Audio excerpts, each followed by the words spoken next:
Confiar-se a uma entidade alheia àquela de onde pode emanar, e apontava as casas respectivas do Congresso Nacional. É assim que voto, presidente. Agradeço a Vossa Excelência, portanto, diverge apenas em parte pela parcial procedência nos termos que acaba de relatar.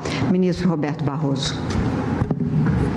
Presidente, cumprimento a todos os colegas. Permito-me saudar a presença na plateia do mestre de todos nós, o eminente ministro José Paulo Sepúlveda Pertence. Sempre uma honra ter Vossa Excelência por aqui. Gostaria de começar elogiando os dois votos que me antecederam até aqui. O voto do eminente ministro Luiz Edson Fachin, em um determinado sentido, primoroso voto, e o voto do eminente ministro Alexandre de Moraes, igualmente erudito, a demonstrar que é perfeitamente possível duas pessoas pensarem de maneira inteiramente diferente e travarem um debate de alta qualidade, focado em argumentos e em valores contrapostos, mas todos eles razoavelmente defensáveis. Como bem revela, presidente, a existência desses dois votos e bem revelaram as sustentações orais já referidas pelo ministro Alexandre de Moraes, todas também de primeira qualidade, e me dispenso de identificar novamente todos os nomes, a interpretação constitucional, ela não consiste na revelação de verdades absolutas, mas sim na construção argumentativa de determinados sentidos, de atribuição de sentidos a textos normativos e aos valores que estão a eles subjacentes. Neste processo interpretativo, nesse processo de construção de sentidos, há três variáveis que devem ser, a meu ver, sempre consideradas. A primeira delas é a das normas jurídicas a serem interpretadas e os significados possíveis que podem ser a elas atribuídos. A segunda variável são os fatos subjacentes, porque a interpretação jurídica, e menos ainda a interpretação constitucional, ela não se dá fora da realidade, ela se dá dentro do mundo e dentro de um específico contexto sobre o qual a nossa atuação pretende incidir. E, em terceiro lugar, a terceira variável é o intérprete, o seu ponto de observação na vida e a sua própria concepção do que seja bom, justo e legítimo. Portanto, a interpretação constitucional é uma conjugação de norma, fatos relevantes e pré-compreensões do intérprete. Pré-compreensões no sentido de como ele vê o mundo e como ele acha que é o seu papel na realização da justiça. Eu, portanto, gostaria de começar o meu voto, que é voltado à construção de sentidos dessas normas constitucionais, declinando três das minhas pré-compreensões em relação a esse tema. Primeiro deles, por mim, nada disso estaria acontecendo. Eu, de longa data, sou contrário à existência do foro privilegiado, porque ele investe o Supremo Tribunal Federal em um papel de juiz criminal de primeiro grau, que não é um papel próprio para nenhuma corte constitucional, não é assim em lugar nenhum do mundo, nem deveria ser. Dentre outros males, o foro traz para o Supremo o primeiro embate em relação a essas matérias, quando, no máximo, ele deveria ser uma instância revisional e falar por último. Minha segunda pré-compreensão em relação a esse tema, e considero importante explicitar, é de que, em uma democracia, política é gênero de primeira necessidade. não há alternativa legítima a ela e demonizar ou criminalizar a política constituiria um grave equívoco. O mundo e o Brasil já viveram experiências devastadoras de tentativas de se governar sem política, seja por meio dos militares, seja por meio dos tecnocratas, seja por meio da polícia, política, e nenhuma dessas fórmulas foi mais bem sucedida do que a democracia, e a sede principal da democracia é o parlamento. E mesmo nas aflições dessa hora que nós estamos vivendo, essa democracia que nós construímos e que está às vésperas dos 30 anos, já nos trouxe conquistas das quais podemos nos orgulhar e muito, como 30 anos de estabilidade institucional, conquista de estabilidade monetária, conquista decisiva que considero que foi a inclusão social de muitos milhões de pessoas. Portanto, também achei oportuno, desde logo, dizer que acho que a política é essencial e nós devemos prestigiá-la e valorizá-la, e sei que essa é a posição do ministro Luiz Edson Fachin, porque já li declarações de Sua Excelência no mesmo sentido. E a terceira e última pré-compreensão que desejo compartilhar, presidente, não há qualquer crise institucional em curso. Eu recebi, nas últimas semanas, por força do meu trabalho aqui no Supremo, diversos senadores representativos no Congresso. Nenhum deles cogita verdadeiramente do desrespeito ao que o Supremo venha decidir. Nós já superamos os ciclos do atraso. O que existe, porque sempre existiu no Brasil, são os que não hesitam em pregar a quebra da institucionalidade para defender os seus interesses ou o dos seus aliados. Mas são poucos. Ninguém gosta desse filme da quebra da institucionalidade, da quebra da legalidade constitucional. Nós já vimos esse filme. Ele é um filme velho e feio. Nós todos aqui somos sobreviventes de uma ditadura. Só quem não sob a sombra é que não reconhece a luz que é viver sob um regime democrático de respeito às instituições, e tenho absoluta convicção que nós vamos continuar assim, porque nós conquistamos estabilidade institucional e temos no parlamento pessoas que viveram esse amadurecimento constitucional brasileiro. Declinadas as minhas pré-compreensões, foro é ruim, política é importante e não há crise. Eu acho que nós temos que pensar qual é a melhor interpretação a ser dada aqui. O pedido original formulado pelos autores era o de se interpretarem os artigos 312 e 319 do Código de Processo Penal, que cuidam dessas medidas cautelares, para assentar, esse era o pedido original, que se viessem a ser decretadas as medidas cautelares pelo Supremo Tribunal Federal, elas deveriam ser submetidas ao crivo do Congresso Nacional em 24 horas. Posteriormente, houve como que, não propriamente um aditamento, porque não foi feito pelos autores da ação, mas um acréscimo ao debate, que seria a questão de simplesmente não ser possível a decretação de qualquer medida cautelar em relação a parlamentares.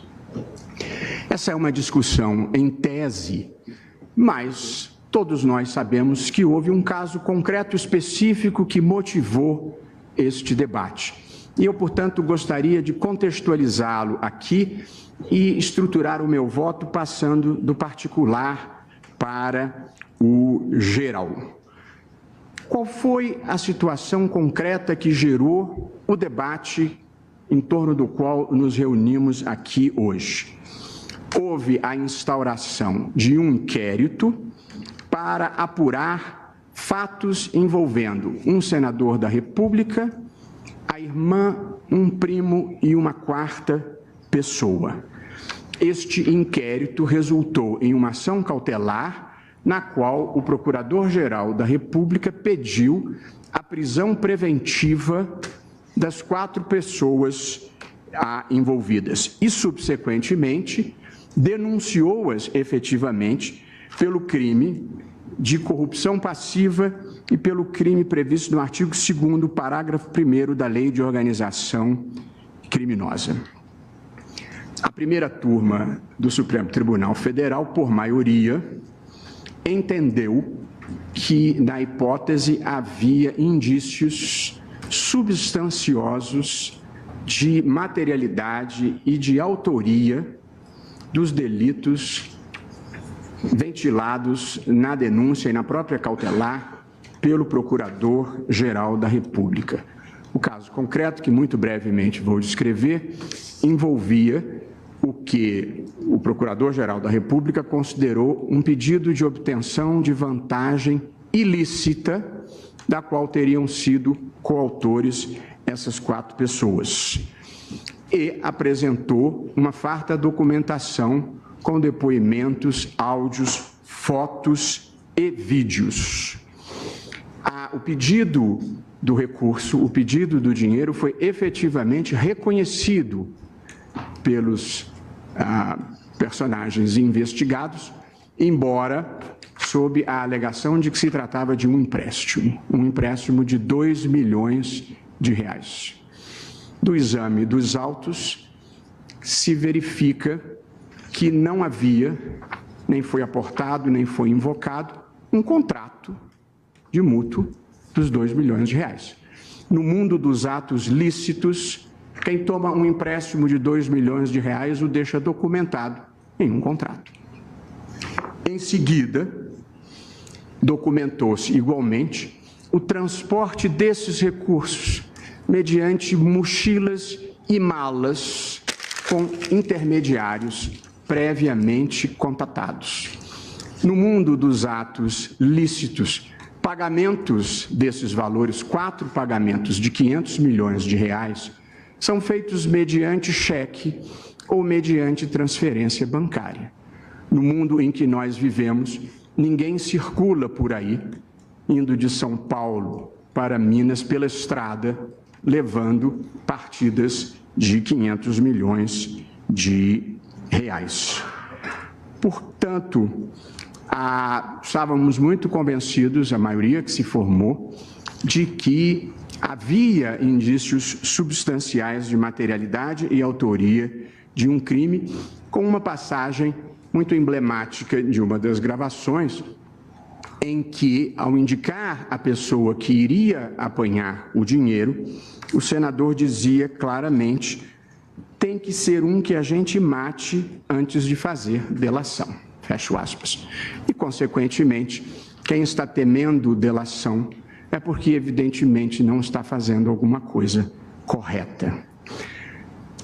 Supostamente seria um empréstimo. Se era um empréstimo, deveria ter entrado o dinheiro na conta de quem pediu o empréstimo. O que se verificou, no entanto, foi uma vasta operação de ocultação e lavagem desses recursos. Completando o enredo, havia também nas provas uma passagem em que se dizia que este recebimento deveria ser mascarado da mesma forma com que se fez em 2014. E ainda, na sequência, uma longa passagem de gravação que eu vou deixar de ler, em consideração à própria figura do senador e do tribunal, em que, numa linguagem bastante comum, se faz o comentário de interferência nas investigações da Lava Jato, inclusive com a nomeação de um delegado amigo para cada um dos réus amigo, e, por fim, em agradecimento pela vantagem obtida, se faz menção à indicação de um amigo do benfeitor, de um indicado do benfeitor para um cargo na antiga companhia Vale do Rio Doce, hoje Vale S.A. Portanto, à luz desta quantidade impressionante de elementos a primeira turma restabeleceu, pedindo vênia às compreensões contrárias, todas respeitáveis, as medidas cautelares que o ministro Luiz Edson Fachin havia determinado, ainda na cautelar, quando teve conhecimento desses fatos. Excelência, me permite?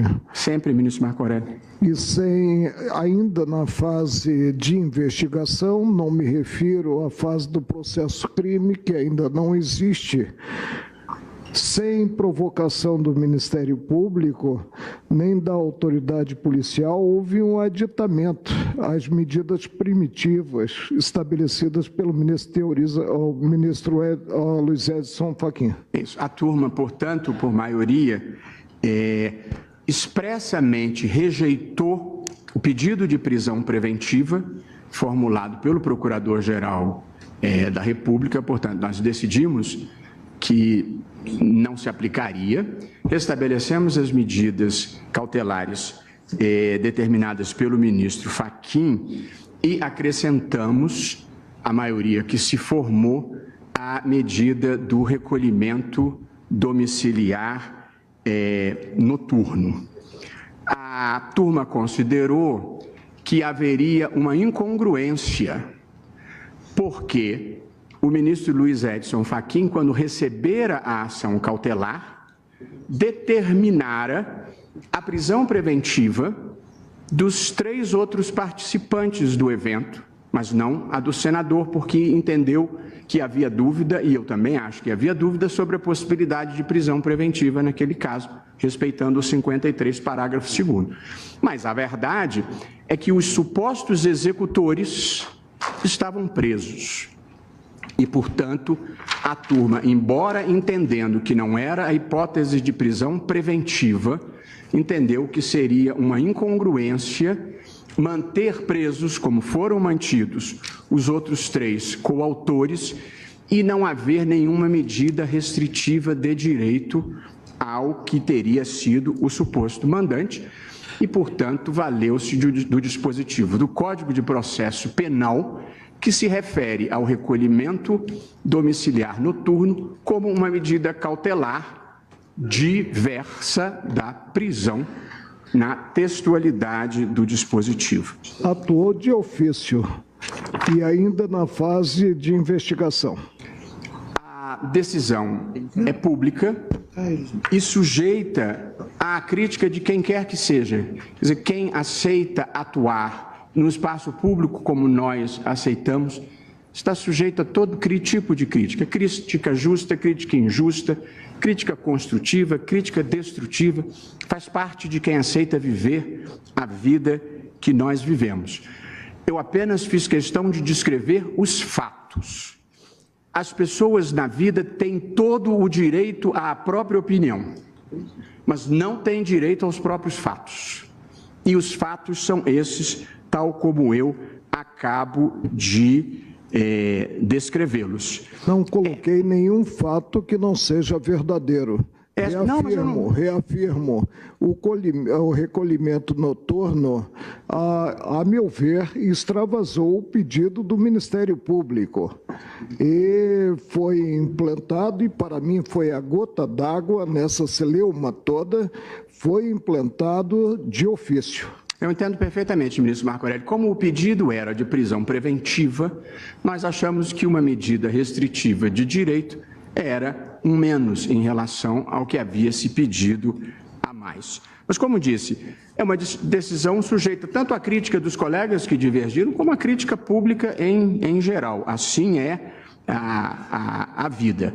Eu considero, ministro, mais uma esta vez, decisão... Eu fui relator na turma e, no caso, a prisão preventiva já tinha sido negada antes. O agravo que eu levei à turma do Ministério Público voltou-se unicamente ao restabelecimento da decisão do ministro Luiz Edson Fachin. Muito bem.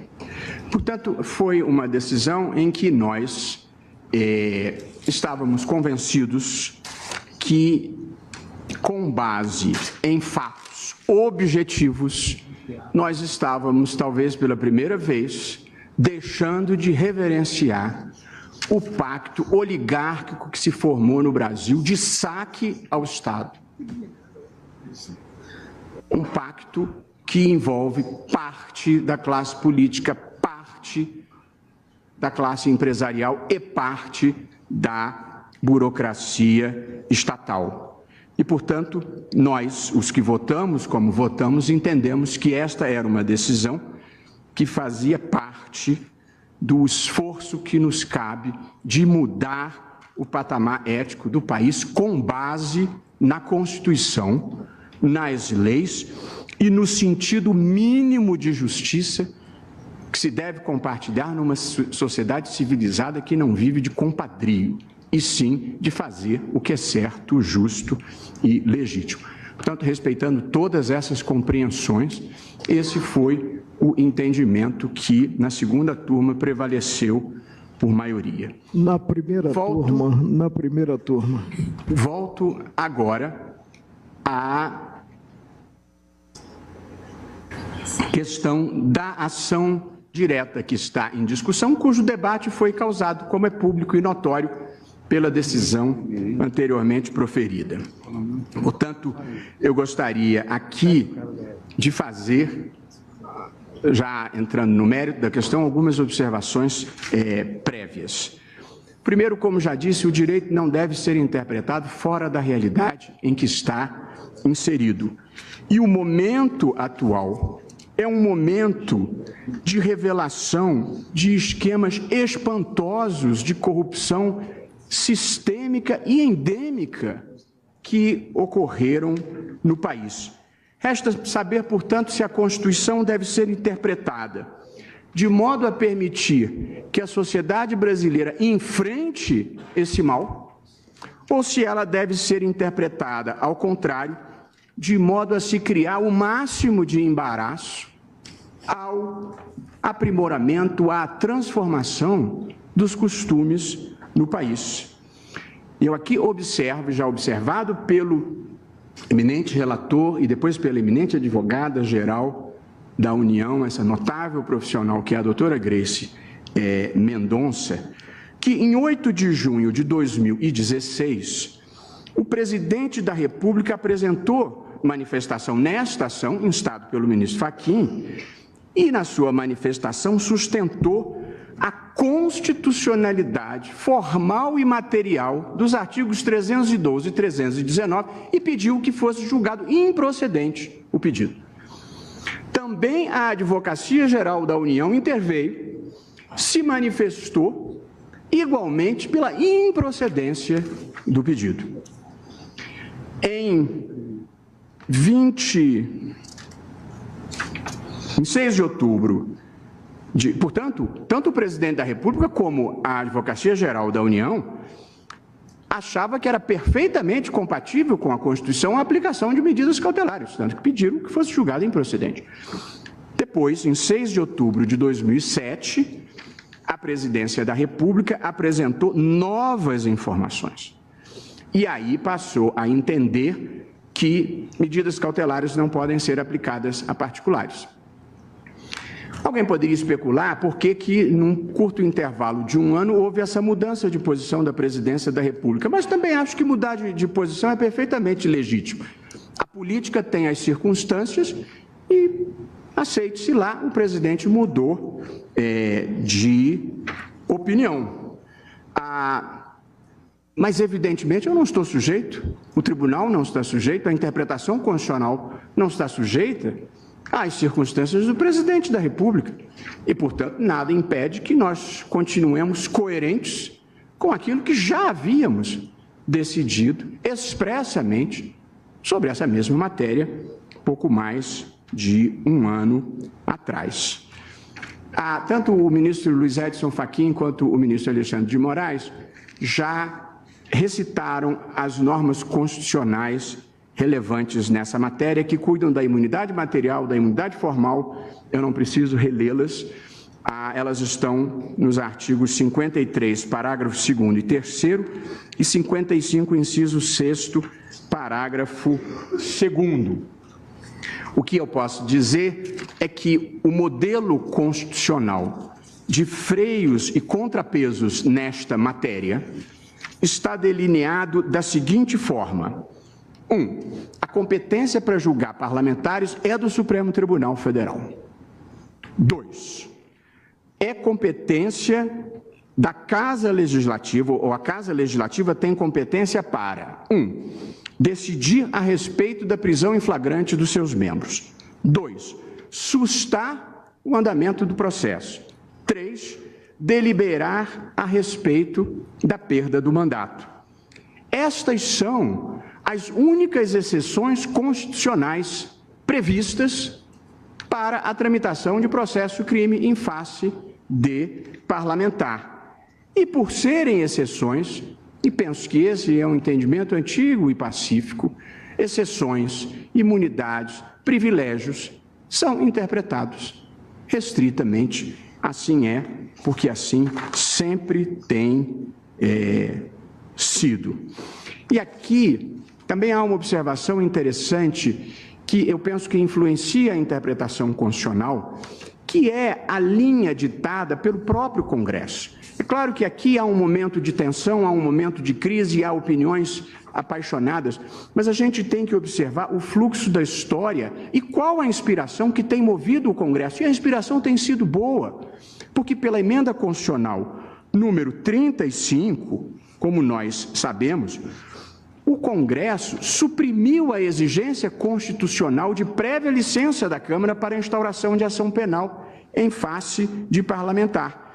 E, na justificativa da PEC, que promoveu esta alteração, constou o seguinte, que considero muito importante do ponto de vista da interpretação constitucional, porque indica para onde o parlamento acha que a interpretação deveria se inclinar.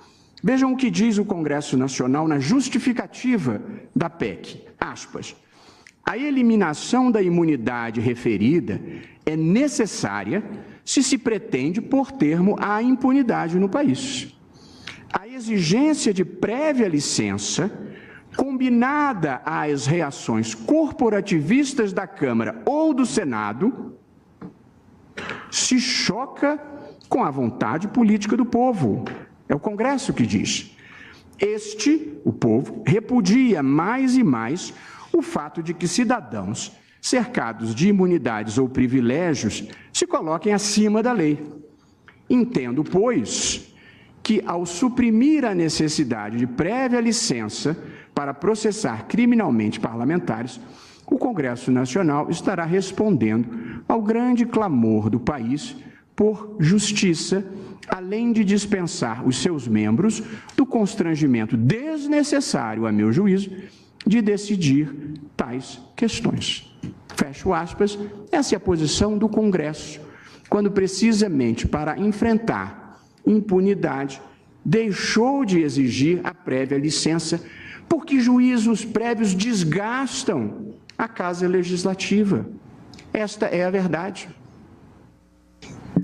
Eu não desconheço que existem tensões entre as medidas cautelares do artigo 319 e as prerrogativas dos parlamentares. E acho que evitar um problema não o resolve. Portanto, acho que a gente deve enfrentar argumentativamente o problema.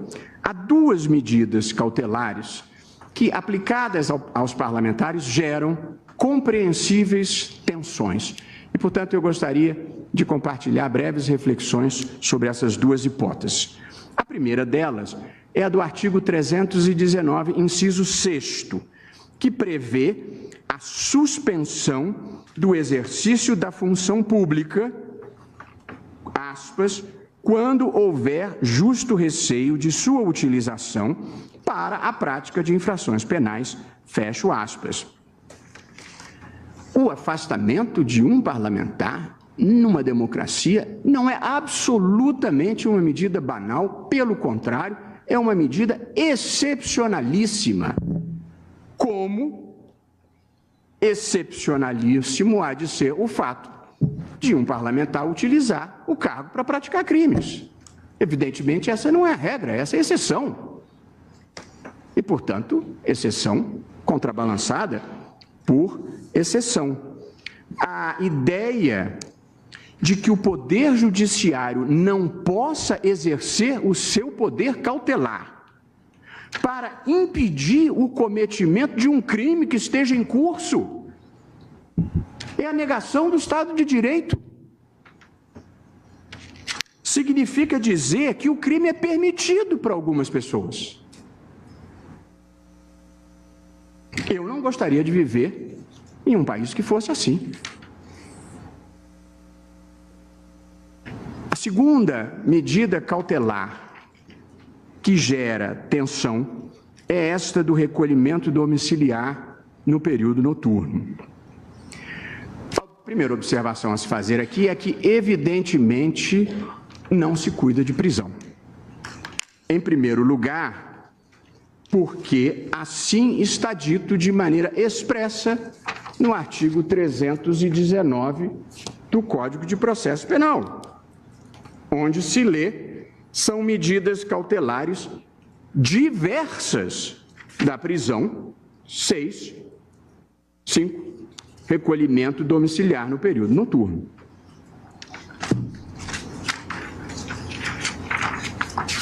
Além disso, evidentemente, o recolhimento noturno, prisão não é porque não interfere com a rotina da vida da pessoa, a rotina funcional de trabalho. Durante o dia, a rotina da vida da pessoa não é afetada por uma medida de recolhimento noturno. Prisão é prisão. Quem já visitou uma sabe o que é uma prisão. Medida restritiva de direito é outra coisa. O que se impede com o recolhimento noturno, domiciliar noturno, é que se frequentem baladas, restaurantes, recepções, eventos festivos, e o tribunal, a primeira turma, entendeu que se mantinha 3 pessoas presas por aqueles fatos, a 4ª pessoa, embora não pudesse ser preso, não poderia, no entanto, levar uma vida como se absolutamente nada de errado tivesse acontecido. E, portanto, aplicamos a medida restritiva de direito diferente da prisão, prevista na legislação.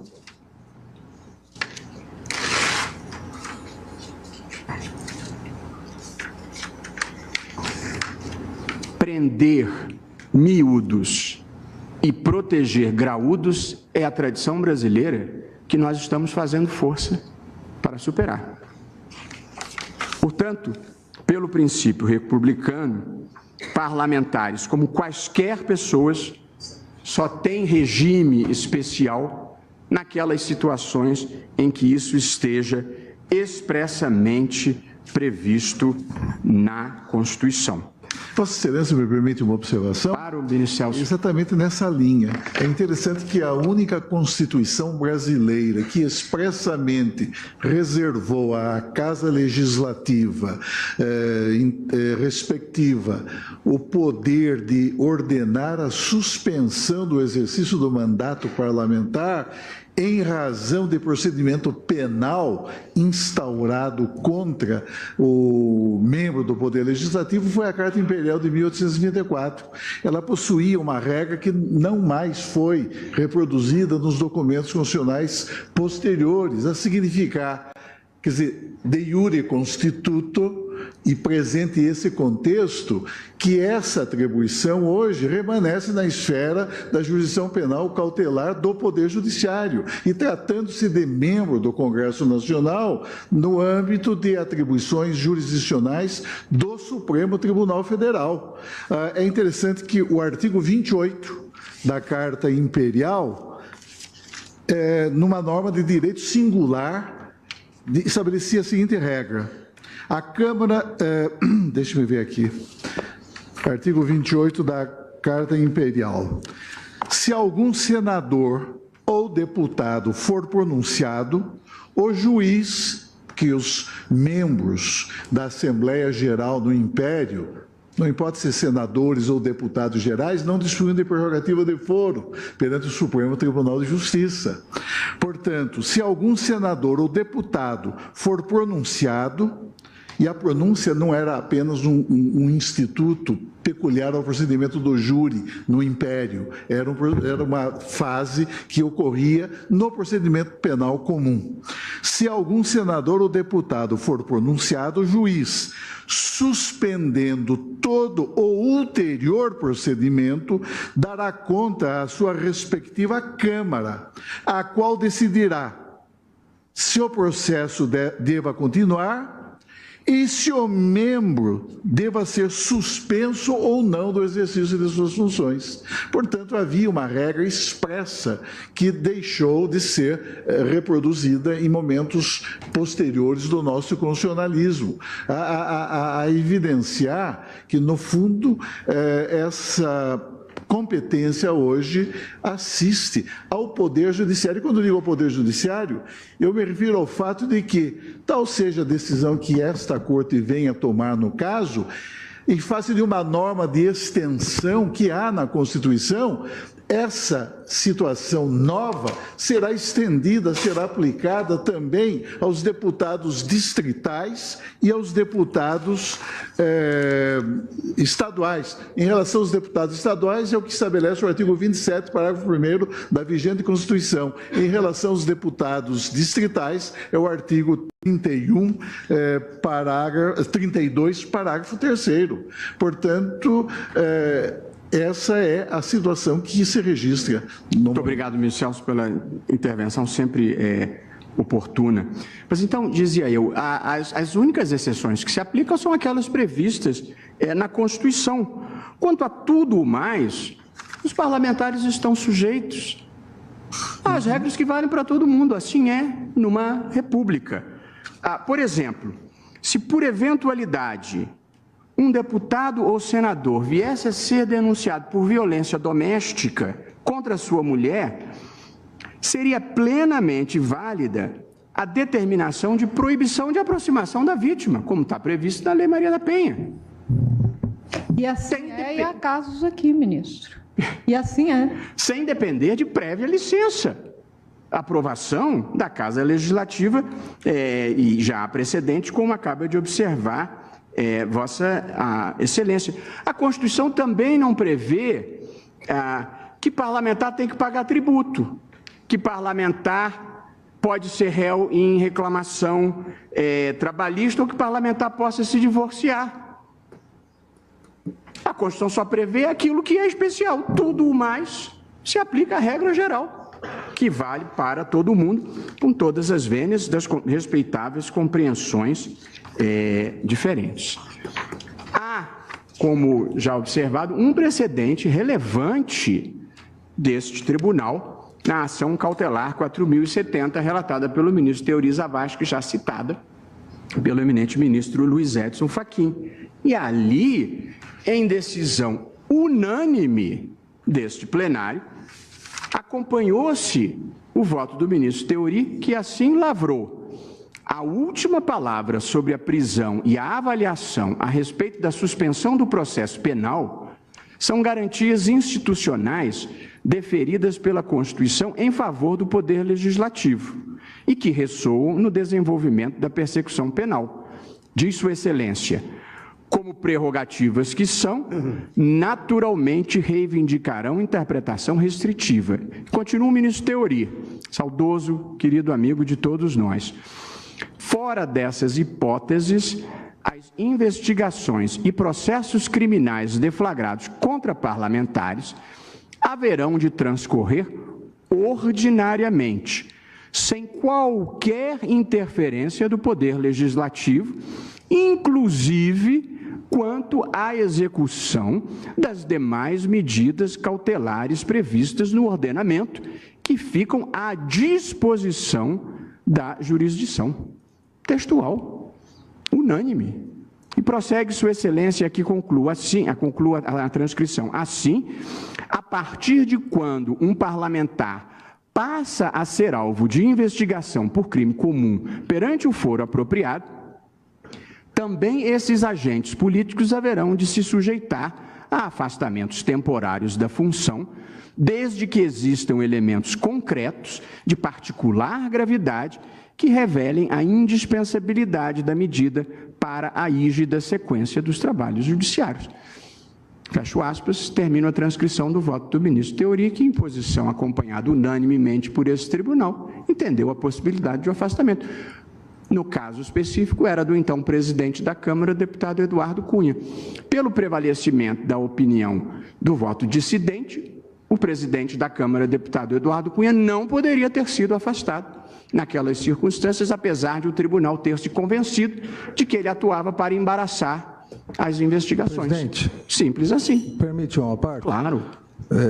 Eu só pediria que não concluísse do meu voto dissidente, um voto do qual eu não participei, são condições absolutamente diversas, então eu só pediria essa delicadeza que não colocasse palavras em minha boca. Ministro Alexandre de Moraes, de qualquer forma, né, não podemos potencializar o argumento de autoridade. Eu, por exemplo, participei e vejo que se cobrou muito a coerência ao se referir à unanimidade e refletindo sobre a Constituição, hoje eu tenho um convencimento diverso e creio que não posso ser colocado numa camisa de força. Eu penso que essa cobrança é indevida, sob pena de não precisarmos julgar a situação concreta que está em mesa. Ministro Marcos, eu nem participei, nem analisei o caso, são casos diversos e fui erroneamente citado. Portanto, eu peço desculpas ao ministro Alexandre de Moraes por ter ministro Luiz Roberto Barroso, eu tinha, inclusive, né, uma DPF a ser apreciada. E aí surgiu, porque indagou-me o presidente do Supremo à época se queria que ele anunciasse que eu traria o processo para apreciação do colegiado, né? Houve o surgimento do fato novo, que foi o ato do ministro Teori Zavascki. Entendemos que deveríamos apreciar aquele ato. Nessa DPF, o que eu preconizei, né, e preconizava ao término do voto, era o afastamento do exercício da presidência da Câmara. Antes está o presidente da Câmara na linha de substituição e já com denúncia, né, recebida no tribunal. Ok. Deixa eu só concluir aqui, só um segundo. Então, eu queria pedir desculpas ao ministro Alexandre de Moraes. Eu interpretei que, ao se entender que não é possível dar medidas cautelares, esta também não teria sido possível, mas Sua Excelência, de fato, não participou do julgamento. E ao ministro Marco Aurélio, eu, evidentemente, não estou cobrando de Vossa Excelência aqui. Cada um pensa livremente. Umas 10 vezes, né, que a decisão quanto ao caso que esteve sob a relatoria do ministro Teori Zavascki foi unânime. Mas é importante. Eu dispenso cobrança, né, de coerência e digo que eu não tenho compromisso sequer com meus próprios erros. Enquanto estiver com a capa sobre os ombros. Como lhe aprouver. O fato de que a decisão foi unânime é um fato objetivo. A minha interpretação ministro, a sua de que se não pode dar nenhuma medida cautelar, não poderia dar esta, eu também acho que é uma inferência lógica. Mas eu naturalmente respeito que as pessoas pensem diferentemente. Nenhuma significa nenhuma. Unânime significa que todo mundo votou. As pessoas podem fazer distinguishing ou pode mudar de opinião. Eu não estou cobrando absolutamente nada, eu estou relatando um fato. E aqui, belo, muito belo. Posteriormente, a ação cautelar, posteriormente, na ação cautelar 4.327, o ministro Luiz Edson Fachin concedeu igualmente medidas cautelares, inclusive a de afastamento do cargo. E ninguém cogitou, naquela ocasião, que se devesse submeter à deliberação da Casa Legislativa. Portanto, eu estou apenas relembrando que há precedentes deste tribunal, um do plenário e um monocrático, em que não se cogitou da submissão à deliberação do Congresso. Portanto, este era o entendimento de que o direito vigente era esse, esposado por este tribunal, esposado na manifestação anterior do presidente da República e esposado na manifestação anterior da Advocacia Geral da União. Qualquer pessoa tem o direito de mudar de opinião, mas a verdade é que se estará mudando de opinião. Portanto, presidente, eu faço uma última observação aqui, dialogando com o voto do eminente ministro Alexandre de Moraes. A propósito da ênfase que deu no seu voto sobre o tema da judicialização e do ativismo judicial. A questão do ativismo judicial, ou seja, de uma atuação mais proativa ou expansiva do Poder Judiciário, e especialmente da Suprema Corte ou dos tribunais constitucionais, ela é debatida no mundo inteiro, mas ela se coloca quando o tribunal esteja no exercício da sua jurisdição constitucional. E aí, a minha posição é escrita em muitos lugares. Regra geral, decisão política deve ser tomada por quem tem voto. E, portanto, a regra geral é que cortes constitucionais devem ser autocontidas, sobretudo quando haja uma decisão política tomada pelo Congresso, editando, por exemplo, uma lei ou uma emenda constitucional. Tal como eu entendo a questão da judicialização e, sobretudo, do ativismo, só há 3 situações em que me parece que a Corte Constitucional possa atuar de maneira mais expansiva, de maneira mais proativa.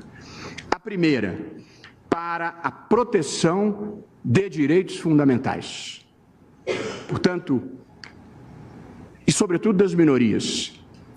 Portanto, proteção do direito dos homossexuais, se não fosse o tribunal a fazer, ninguém teria feito. As maiorias não protegem as minorias como regra. Ou quando nós asseguramos, num caso emblemático da relatoria da nossa presidente, ministra Carmen Lúcia, direito fundamental à liberdade de expressão, no caso das biografias, acho que nós avançamos e interpretamos conforme a Constituição e derrubamos uma interpretação ilegítima do Código Civil, e assim se fez no caso da anencefalia, de não obrigar uma mulher a ficar grávida de um filho inviável. Aí, nos 3 casos, o Supremo ou invalidou lei existente ou integrou o ordenamento jurídico, criando novas situações para proteger direitos fundamentais, e esta é uma das hipóteses em que pode e deve fazer isso. Segunda hipótese em que uma posição mais proativa se justifica é para a proteção das regras do jogo democrático. O Supremo fez isso em fidelidade partidária, o Supremo fez isso na questão do rito do impeachment, que não pode ser uma coisa errática, tem que ter regras pré-estabelecidas. Destituir um presidente é muito sério para a regra ir mudando ao longo do caminho. Em terceiro lugar, para proteger moralidade administrativa ou decência política, como o Supremo fez no caso da proibição do nepotismo, uma decisão conduzida aqui pelo meu antecessor e querido amigo, notável ministro Carlos Aires Brito. Ou como, a meu ver também com acerto, o Supremo fez ao proibir doação eleitoral por empresas naquele modelo em que não se coibiam práticas totalmente imorais que existiam. Portanto, a regra geral é a da autocontenção. A exceção é a atuação legítima, mais expansiva, mais proativa. Mas aqui, nós não estamos diante de uma questão que envolva jurisdição constitucional propriamente dita. Nós estamos aqui numa questão que envolve jurisdição penal ordinária. Se há um domínio nesta vida que não comporta ativismo judicial, é direito penal e direito processual penal. Aqui, a observância da legalidade estrita é o que se impõe. Mas Mas o Código de Processo Penal prevê expressamente as medidas cautelares que o ministro Fachin impôs e o acréscimo que nós impusemos. Portanto, aqui não há uma gota de ativismo. É claro que alguém pode discutir, eu acho que a discussão é legítima e possível. Essa que se está travando aqui. Eu não acho que se está numa discussão despropositada. Pelo contrário, eu acho que há valores relevantes que foram trazidos pelo ministro Alexandre de Moraes que merecem ser considerados. Eu apenas estou firmando o ponto de que aqui não há uma questão de criação judicial do direito. Nós estamos aplicando um direito existente, criado pelo próprio Congresso, com a justificativa de que estava criando medidas alternativas à prisão. Portanto, nós estamos seguindo a legalidade mais estrita possível. Portanto, presidente, eu aqui inicio a conclusão do meu voto com as seguintes considerações finais. Há uma imensa demanda na sociedade brasileira por integridade, por idealismo, por patriotismo. Nós somos um país que se perdeu na história e que está em busca de reencontrar o seu próprio rumo. Não se trata, em todas as vênias de quem pensa diferente, de uma questão política que esteja em discussão aqui. É uma questão prévia às escolhas políticas. É possível conceber um país, é possível conceber um projeto de país liberal, conservador, progressista, há lugar para todos na democracia. O que não se pode é ter um projeto de país fundado na desonestidade, no achaque, no desvio de dinheiro público. O que aconteceu no Brasil, e nós estamos enfrentando aqui e em muitos outros casos, foi a naturalização das coisas erradas. Aos poucos, o errado passou a parecer certo. E as pessoas, mesmo as que se supunham do bem, foram perdendo a consciência crítica. Passou-se a achar normal a nomeação de dirigentes de empresas ou de ocupantes de cargos públicos para desviarem dinheiro. Criou-se uma legião de pessoas que acham normal viver com o dinheiro dos outros, dinheiro tomado do Estado ou das empresas. Gente que vive de achaque como se fosse salário.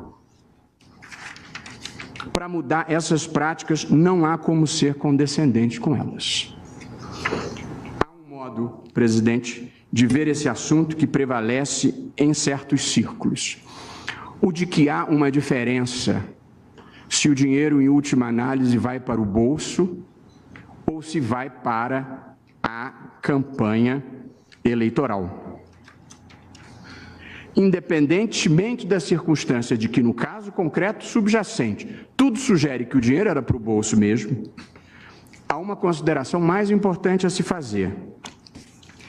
É que, nesses casos, como foi no Mensalão, como foi ou está sendo na Lava Jato, o mais grave não é para onde vai o dinheiro, é de onde ele vem, é o que se faz para obter este dinheiro. E o que se faz? Superfaturam-se os contratos públicos, cobram-se propinas em empréstimos públicos, vendem-se benefícios fiscais em medidas legislativas, cobra-se pedágio de empresa estrangeira que quer entrar no Brasil, achacam-se pessoas e empresas em comissões parlamentares de inquérito. Em suma, cria-se, para arrecadar esse dinheiro, e essa é a principal consequência, uma cultura de desonestidade, uma cultura de que onde é possível desviar alguma coisa, desvia-se, que é para este financiamento, esta ajuda. Portanto, pior do que para onde vai o dinheiro é o que se faz para obtê-lo. E acho que o Poder Judiciário tem um papel decisivo na mudança de paradigma, dentro da Constituição, dentro da lei, sem punitivismo, sem vingadores mascarados. Mas gostaria de perguntar se um juiz independente, diante das provas com as quais nós nos deparamos, se ele deve ou não se sentir de mãos amarradas. E no caso da medida que nós acrescentamos, a mim e a maioria pareceu que manter os 3 peixes pequenos presos e não aplicar nenhuma medida restritiva de direito ao peixe grande, que seria o suposto mandante, ainda não há o processo finalizado, seria uma injustiça extrema que afrontaria a todos nós. E aqui aplicar-se até mesmo a fórmula de Radbruch. A injustiça extrema não pode ser direito. Pois não, ministro? Eu conheço habeas corpus por extensão, agora prisão por extensão. Como assim prisão por extensão? Haviam outros presos, então por igualdade prende outro. Sim, geralmente se você está prendendo... Ministro Dias Toffoli, para proteger a noite.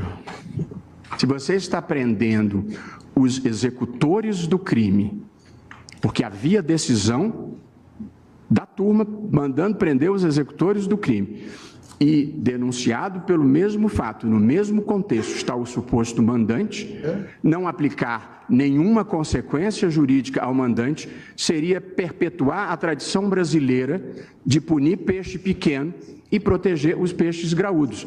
Eu não participo dessa tradição.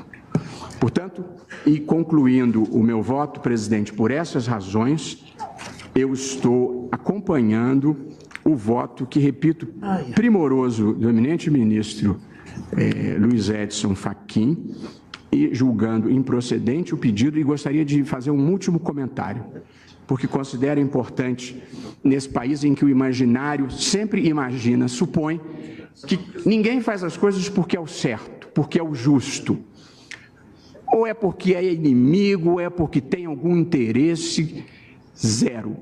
Então, no caso concreto, eu gostaria de dizer de público que, quando fui indicado ministro do Supremo Tribunal Federal, compareci ao gabinete do senador que está em questão no caso concreto, que me recebeu com a maior cortesia.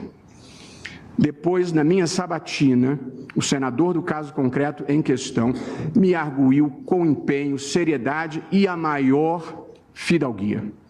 E depois recebi o senador em questão no meu gabinete para tratar de questões de interesse público em que Sua Excelência se ouve da forma mais republicana